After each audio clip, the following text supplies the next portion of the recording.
dated Flight 370 of Malaysia took off at 12:41 a.m. on March 8, 2014 from Kuala Lumpur Airport. Her destination was Beijing, the capital of China, and there were 239 people on board. Among them was the flight crew. The plane took off from Kuala Lumpur and was flying over the sea between Malaysia and Vietnam at 1:03 o'clock. Suddenly at dawn, goodness disappeared. The sudden and strange disappearance of this plane from the radars turned this piece of sea into the biggest and weirdest mystery in the history of aviation. They will later discover that the plane is actually what disappeared in this place, but the real disappearance was in a much farther place. The search for the Malaysian plane will be the biggest and most expensive search in history. It will cost more than $200 million. And of course, I don't need to tell you about the amount of amazing and strange theories. The theories that emerged from the case are some of them. The results of fact analysis, some of them are wild theories like the aliens' abduction of the plane. In today's video, we are going to see the story of this plane. From the beginning to the end, we see the investigations and the search operations and the theories that emerged about it. So stay tuned and enjoy. The disappearance of Malaysian Flight 307. The biggest omen in the history of aviation. I think from your approval you named it.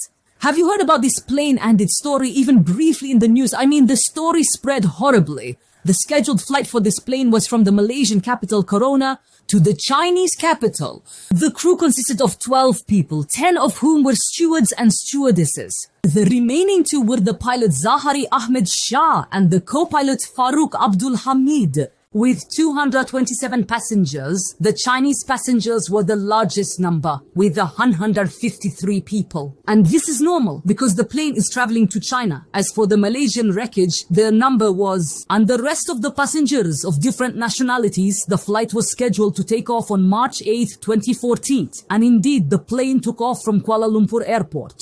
Subscribe to the channel. The weather was clear. There were no storms or any weather conditions at all at 1:03 in the morning. The plane was flying over the sea and was about to leave Malaysian airspace and enters the Vietnamese airspace. So the plane now has to communicate with the Vietnamese Air Navigation Administration, because monitoring the plane's following is required. The management of the art will become the responsibility of the Malaysian radar observers. They communicated with the plane and told the captain of the plane he is communicating with the Vietnamese observers. So the pilot responded to them and said okay, and this was the last time. They're going to hear the pilot's voice. Let's listen to this short conversation. Car 370 automatically arrives at the area, 120.9. Right. Yes, car 370. A minute and a half after this conversation, the plane's signal disappeared from the radars. It disappeared at this point in the sea between Malaysia and Vietnam. The control staff were surprised. Where did they go? How it disappeared from radars? This thing is not normal at all. So they began to try to communicate with other entities. The Vietnamese observers communicate to the nearby airports in the area. They are looking for their plane if anyone saw it or heard about it. But all the responses were negative. No one saw the plane or heard about it. And at 2 o'clock in the morning, the Malaysian Aviation Administration, they went into a state of emergency and started calling the senior officials and the technical employees they have. Even those who were sleeping, emergency team woke them up and started to communicate with all entities and countries that are in the region. They communicated with Vietnam and the history, Hong Kong. They asked them to try and contact Flight 370. Maybe the plane has entered their airspace for one reason or another, but all countries are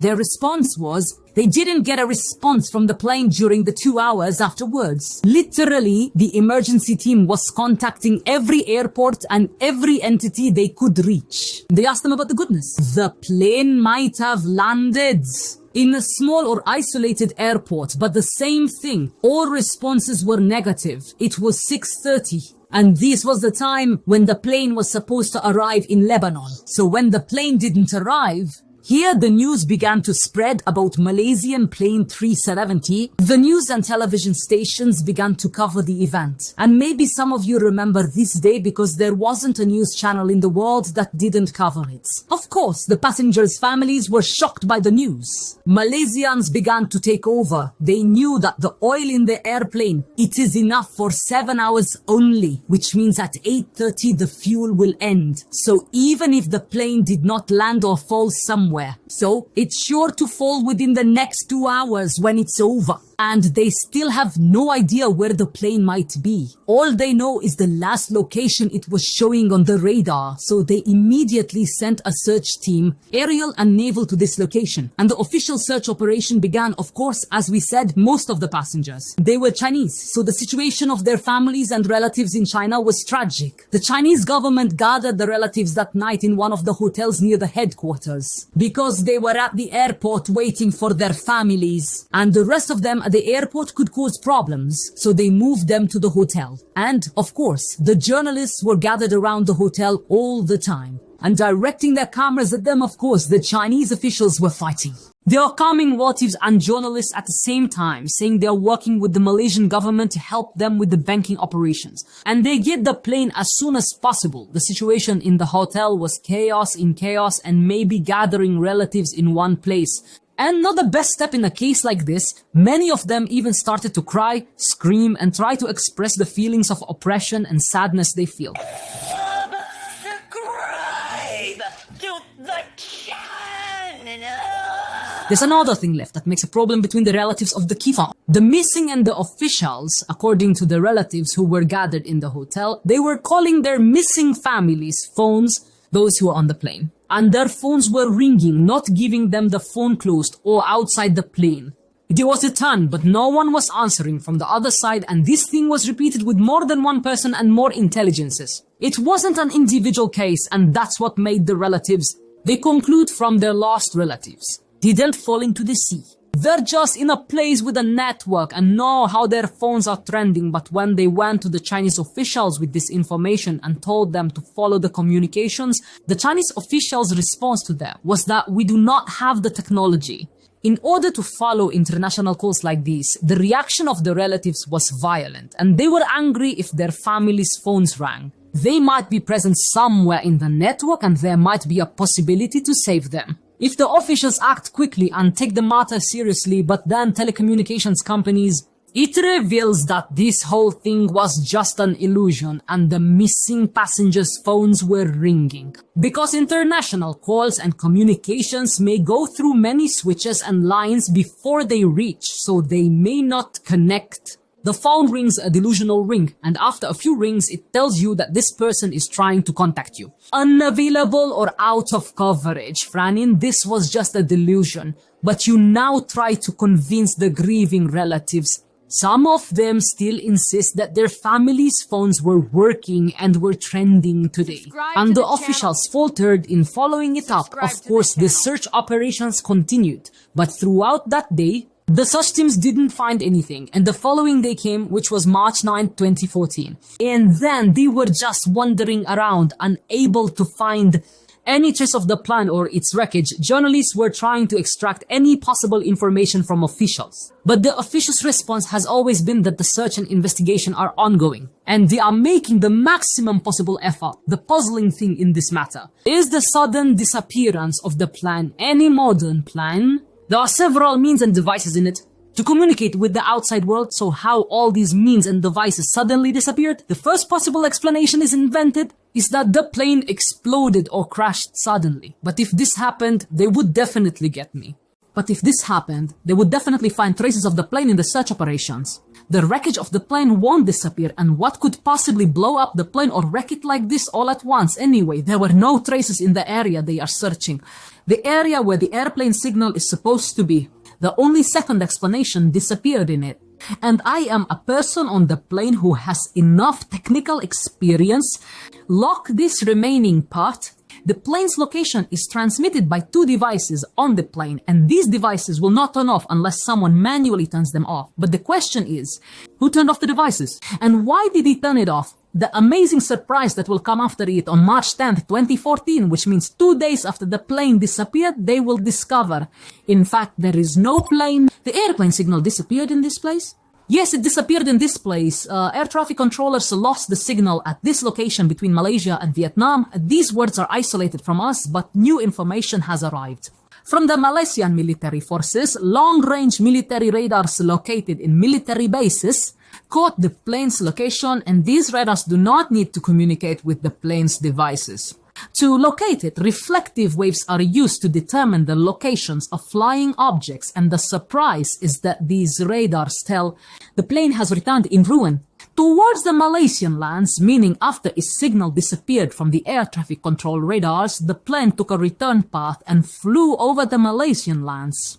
And then it ascended at an angle like the path in front of you until it was out of the range of military radar coverage and disappeared again. This new path, it was very confusing and strange, and it raised many questions. Why did the pilot deviate from the flight path? And he followed this path without telling the controllers anything, even if this was the pilot's decision. Why the co-pilot or anyone from the flight crew? The first thing that comes to mind is that this plane might have been hijacked, but then again, why wasn't there any communication? Why didn't the hijackers announce their demands?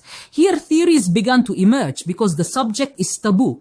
Nobody understands why the plane may follow this course and why its location device is turned off. Who turned it off now after this data provided by the military radars? Make sure the plane kept flying after its signal disappeared. They knew this was a planned act. The plane didn't fall or crash, but who's behind this act? Where did the plane go after it left the range of military radars? On the third day after the plane was lost, the search operations were keep it in the place where its signal disappeared for the first time. Imagine that the search teams were... There are 34 planes and 40 ships in Ancona, all searching the initial area, but they haven't found any traces of the plane or its wreckage. Military radar data began to confirm, and the plane returned. They were still trying to determine where the plane went at the same time. After it emerged from the range of military radars, as we said, it disappeared for the second time with us. This was the maximum range of the military radars. So did it continue north, go west, or descend into the city? It could be any direction or any path between these directions. On that same day, they expanded the search range to include this western region. So now they're searching two places in the ocean east of Malaysia where the plane's signal first disappeared. And in the sea west of Malaysia, in the area where the military radars occurred, the plane was spotted flying over on March 15, 2014, 7 days after it was lost. The Malaysian Prime Minister announced this in a press conference. Information and applications in Idlib. Significant developments in the case. Firstly, it was confirmed that the plane veered off its course and flew over Malaysian territory again, but this time with more information. This is not just coming from military radars. It was later confirmed by signals from the black box satellite belonging to a company called Inmarsat. Inmarsat is an independent British company, but she had equipment inside the plane. This equipment is small satellite communication devices. You might have come across the term satellite phone, which are communication devices that directly use satellites. Don't use land networks now. I want you to focus with me. This explanation might be a little hard, but I will try to simplify it even if you don't understand it 100%. The most important thing is that you have an idea how they determined. At the final pilot site, as we said, there was a satellite communication device. This device was communicating with the satellite owned by Inmarsat, and this communication was in the form of waves, like shivers. Between each pulse is a full hour, as if the satellite is asking the device, "Are you there?" The device responds to... This communication used to happen every hour, so the satellite can't determine the location of the plane through these waves, but he can measure the distance between him and the plane. With every wave he releases, you say if he can measure the distance can update. Now, he can't determine the location because he doesn't know where the signal is coming from. So what he can do is determine a radius for each wave or pulse that comes from the plane. And as we said, these pulses or these waves arrive every hour. So this thing made 7 circles. So now they know the path the plane took is on these circles. The plane might have gone up or might have gone down, but it's on the roundabout now. They know that the plane fell somewhere on the last circle, the 7th circle on this path you see. I mean, there are 2 paths for the airplane. Or it will be a comfort to decompose. Or it went north and reached Central Asia. It could have reached a country like Kazakhstan. But this is unlikely. If it went north, the sea's radars would catch it. Subscribe to the channel. I have to walk over India and over India. Above many countries, so it's not logical that it went above. So the logical conclusion is that it went down to hell. And it crashed in a remote area south of the Indian Ocean, west of Australia. All the calculations were leading to this area. Like the arc on the last circle, next to Australia, which was a large area. It talks about an arc that extends for a distance of 1,100 kilometers. And its width is 225 kilometers, meaning they have to search in all this area. It could be anywhere in this area. I know from this explanation I gave you guys. It can be difficult. He will understand who feels that he needs to understand. He goes back and repeats this paragraph from when I started talking about the satellite moon. The one who repeats will understand more, but the one who doesn't care to understand 100%, the conclusion is that they made long and complicated mathematical calculations through the Chinese lunar signals and take into consideration other factors like the remaining petrol in the plane, and the range it can float in without petrol, and after all these calculations, they determined the crash site of the plane, south of the Indian Ocean, close to the coast of Australia in this spot that appears in front of you. So now, a huge search operation will start in this area, and 3 main countries, Malaysia and China, will participate. And Australia with them because they're the closest country to this region. The Malaysian Prime Minister has explicitly announced that Malaysian Flight 370 is under investigation. It capsized and sank into the sea in the southern Indian Ocean, and all the crew and the passengers on it. The designers became involved in preparing for death, even though they did not find the wreckage of the plane or the bodies of the passengers or anything definitively indicating their death.